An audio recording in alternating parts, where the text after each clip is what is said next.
बोला ना सरपंच. हा अहो नाही हो, आता थोडं बाहेर आलो होतो. काय अडचण नाही, येतो संध्याकाळी. अहो करतो पार्टी.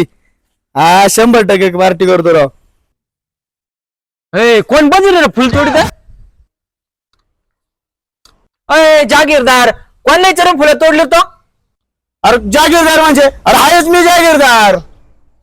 जागीरदाराचे तू मला नको शिकू. तू फुल कोणला विचारून तोडलं ते मला सांग. तू ग बस. अरे तू फुलाची नको किंमत करू माझ्यापाशी. हा तुम्हाला ओळखलं का मी कोणत्या लेवलचा आहे? अरे तू इथं झाडाला पाणी घालतोय. तू विचार करून बोल ना जरा, माणूस कोण आहे कोण नाही. अय तू मला शिकू नको. मी हे लेवलचा आहे ते लेवलचा आहे. तू पर आमदाराचा तरी माणूस असतो ना, मला काय घेणं देणं नाही. मी आमदाराला सुद्धा मोजित नाही. तुम्हाला धमकी देतो का? थांब आता आमदारालाच फोन लावतो. तो कसा हिंगा मुडतो बघ. इथं रेंज नाही रे. तुम्हाला इंगा बोलणार का? अरे 10 वर्ष झाले काम करतो इथं. असे तुझ्यासारखे लय आले लय गेले. आमदाराचं याचा भूषण मला सांगूच नको. हा आलो आलो आलो आलो आलो.